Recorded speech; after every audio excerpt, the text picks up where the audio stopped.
The US launched B-2 bombers to attack Iran last year. The action was limited to nuclear sites. Now he says the Iranian people have the chance to overthrow the ruling regime.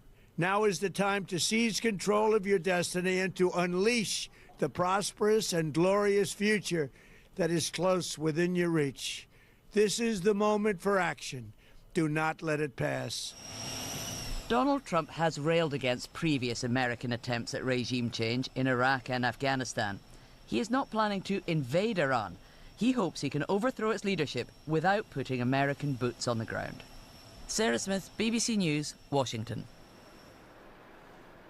Well, in the Iranian capital Tehran, there's been loud cheers to celebrate the reported death of the country's supreme leader. Ayatollah Ali Khamenei has been the figurehead of the Islamic Republic for more than 3 decades.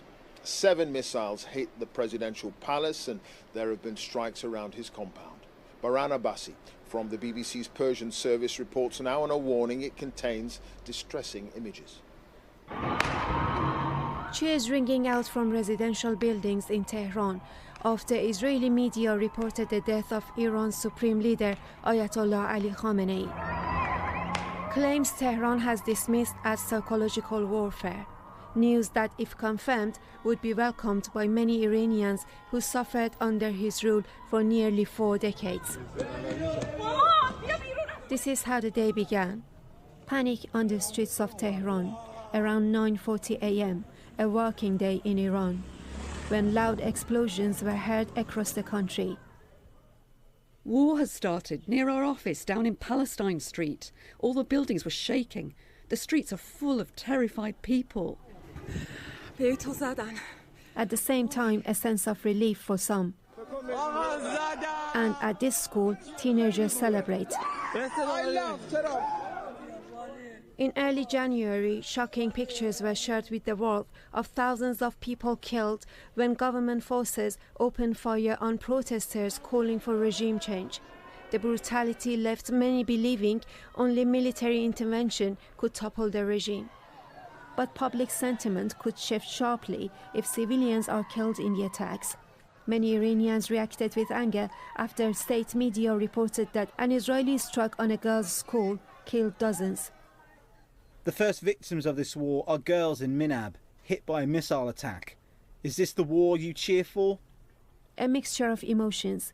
For some, a fear that more violence is yet to come. For others, a sense that the regime's hold could finally be challenged. In a country scarred by months of protest and deadly crackdowns, uncertainty reigns.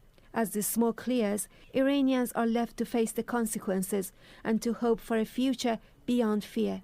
Baran Abbasi, BBC News. Meanwhile, Sir Keir Starmer says the UK wasn't involved in the strikes earlier today, but said British planes and forces were actively supporting their allies as part of the UK's commitment to the security of the Middle East. Our forces are active, and British planes are in the sky today as part of coordinated regional defensive operations to protect our people, our interests, and our allies. This evening, Sir Keir has been speaking to Donald Trump. Chris Mason is live in Downing Street for us. Do we have a readout, Chris, on what was said between the two leaders?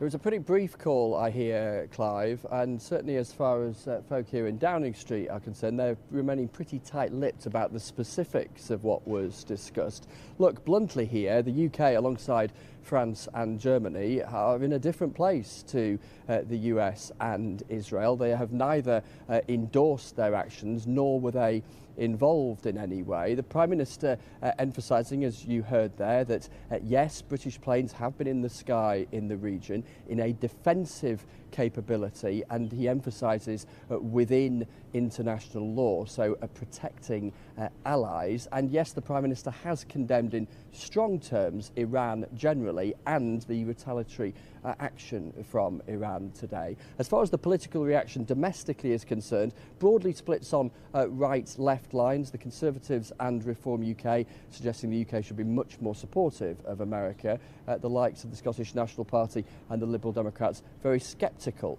of this action. One final word tonight about the practicalities, Clive, for Britons in the region. The Foreign Office setting up what it calls its Register Your Presence system for British nationals in the region, so the government here knows where Britons are and can keep in touch with them.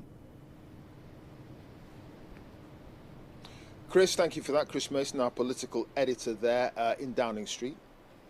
Well, the strikes on Iran follow months of tension in the region. Since the start of the year, the US has been building up its military presence in the Middle East, the largest deployment since the Iraq War of 2003. Thousands have been caught up in the violence, including tourists across the Gulf, as Frank Gardner now reports. War has touched Dubai. Scenes like this one, a luxury hotel in the Palm hit by an Iranian missile, have shocked residents and tourists alike in the normally tranquil Emirates. It's been really, really shocking, and then it's kind of built up over the day, and unfortunately debris has landed on the Palm, which is about a mile away from where I live. And I actually could see from my balcony the black plume of smoke rise. Iran is lashing out at many of the Gulf Arab states that host US bases. This is in the UAE. And this is Bahrain, residential buildings hit by low-flying explosive drones. So far, casualties have been minimal, but Gulf states will not forgive Tehran for this. Offshore, President Trump's armada sits poised for an extended campaign. 2 carrier strike groups and over 200 warplanes, enough to sustain hundreds of air and missile strikes on targets in Iran for days, maybe weeks. On paper, this is a very uneven fight, the US and Israel against a weakened and unpopular regime in Iran. But that regime has been surprisingly resilient, despite having almost no air force to speak of, and it's been hitting back with whatever weapons it still has. It's been firing missiles like these at Israel and its Gulf Arab neighbours, with some getting through. The race is on for the US to hit those Iranian launchers before more missiles fly. Iran has announced it's closing the Strait of Hormuz, potentially choking off a key shipping route for global oil and gas exports. And this AI propaganda video, made by the Revolutionary Guards, imagines a mass drone and missile attack crippling a US aircraft carrier. That is still an aim, and it's still a nightmare for the Pentagon. Frank Gardner, BBC News. Well, successive US presidents, while they have desired regime change in Iran, they have feared a long, protracted, drawn-out confrontation, and so they've shied away. Donald Trump tonight believes overwhelming air power with America's ally here in Israel can win the day and topple an obdurate leadership that has long regarded the US as the great Satan, but spare a thought for the many millions of ordinary, courageous Iranians caught in the middle, brutalized by a repressive ruling class and military apparatus. They do have the courage, but will they be able to rise up and ultimately decide their own future? That's it from me and the team here in Tel Aviv on a day that will live long in the memory of many. From us here, have a peaceful night.